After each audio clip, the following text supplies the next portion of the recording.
Hey everybody, hope you've all been doing well. I appreciate you guys tuning into this video. I'm not going to lie, I am a bit nervous, but this is something I really wanted to get off my chest, especially in light of recent events. Before I go on, please don't expect a Hollywood quality video here. I'm pretty amateur at this sort of thing. This is just me talking to this camera and giving you my point of view on the issue that I'll be speaking about right now. So I appreciate you tuning in and I appreciate your understanding. So across Australia last weekend, you had thousands of people, if not tens of thousands, taking to the streets to express their opposition to immigration. It was pretty much an anti-immigrant rally. Let's just call a spade a spade. As to what my views on immigration as a whole are and all of that, I've got a lot of things to say about that, but that'll be for another video because that's not my main point today. But I wanted to talk about something that I've always found pretty ironic, but have only just started thinking about it again more in light of the protests that happened last week. So, a lot of people who were at these anti-immigrant protests, they're the sort of people who would say, you know, we're patriots and, you know, we're standing up for Australia, standing up for Australian values and all that stuff. You know, we're patriotic, right? Alrighty-o. You do you. And I should mention as well that I'm not here to say that people should think a certain way or say certain things. You do you, right? You do you. But it doesn't mean that I can't also say something that is in disagreement of it or that's in opposition to it. Okay, I'm all for freedom of expression, but it also means that other people are also allowed to say something that's against the other person's opinion or view, if that makes sense. So this isn't me cancelling people or censoring people. That's not what this is. This is me giving my opinion. Okay? Just thought I'd make that clear. So to all the people that claim, you know, we're all patriotic and stuff like that, obviously a lot of them were waving this flag, our national flag, our Australian flag. Now as you look on the flag over here that I'm showing you, you got the 5 stars here that represent the Southern Cross constellation, all of those. And here you got the big star, 1 point of the star, which represents the territories, so the ACT, the Australian Capital Territory, the Northern Territory, and all the other and any other, I should say, future state or territory that Australia might add in the future. Who knows?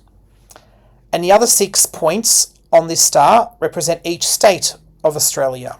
So 7 points on this star altogether. But there's one glaring feature on this flag that I find pretty ironic, considering the fact that a lot of the people that claim to be patriots wave this flag. And that's this here. For those that may not know, though I'm sure a lot of you do know, this feature, this big feature on this flag, on our Australian flag, it's actually not an Australian symbol.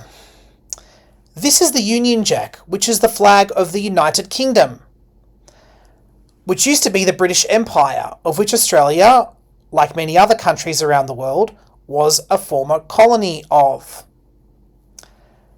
Now I'm wondering, how is it patriotic to wave this flag when a big feature of it is a foreign flag, a flag of a foreign country?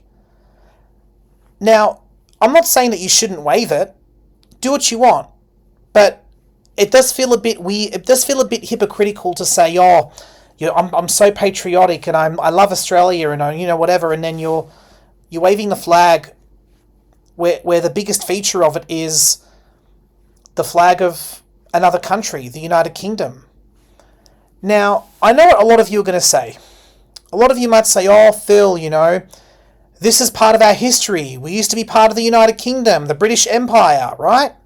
We were, but we became independent from them over 100 years ago, last time I checked. In fact, we don't even use Britain's currency anymore. We don't use pounds and shillings. We use dollars and cents. We've been doing that for almost 60 years now, I think, last time I checked. And even geographically, Britain is nowhere near Australia. Let's have a look here, shall we? I'll show you, alright? Here we go. Here's the beautiful world map that we've got here.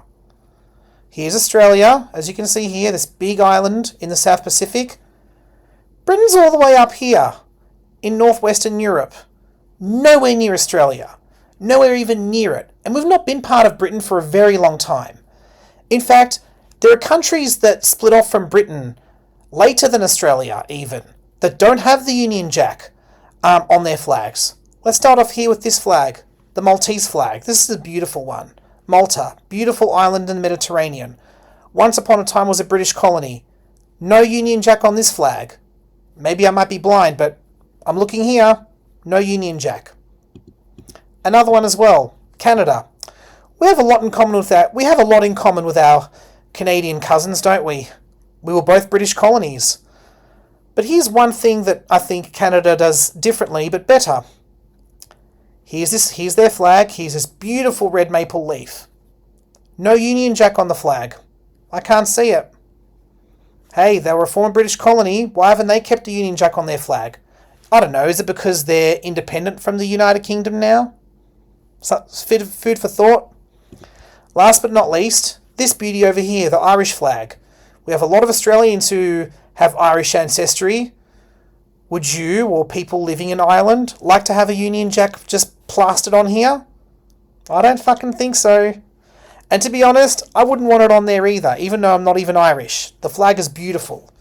So the point I'm trying to make here is that it's quite ironic, in my opinion, that these people who consider themselves patriotic like to wave this flag, which they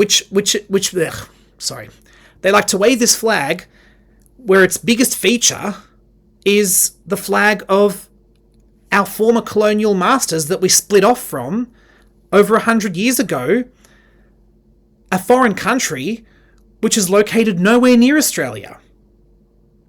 Now again, I'm not suggesting that you can't wave it or you shouldn't wave it. Again, I'm all for freedom of expression. Do whatever the fuck you want. But it might be best not to sit there with a straight face and say, look at me, I'm such a patriot. You know, I'm standing up for Australia. When you're waving a flag, again, whose biggest feature is the flag of a foreign country. A country that we're located nowhere near. And I don't want to come across as someone who's being pearl clutchy about it. I'm just pointing out something that I think is ironic, to be honest with you. And while I've never really focused too much on the debates we have around the Australian flag that pop up every now and again, and while I don't really care that much, to be honest with you, about what our flag should be, I would personally have thought that if we're talking about being patriotic, wouldn't we have a flag that is genuinely Australian? A flag that genuinely represents Australia's history, particularly its recent history? A flag that represents the people of this nation? Indigenous, non-Indigenous, those that were born here, those that immigrated here from other countries. A truly Australian flag, rather than a flag that has the stamp of a foreign flag, a flag of our former imperial masters. Anyways, I appreciate you all tuning into this video. I look forward to seeing your comments below. Please feel free to give me your opinion, give me your point of view. Even if it's something that I don't agree with, even if you disagree with whatever I've said here, I'd love to see it in the comment section. I look forward to seeing you all in my next video. Again, appreciate you all watching this one. Hope you all have a wonderful rest of your week and take care, everybody.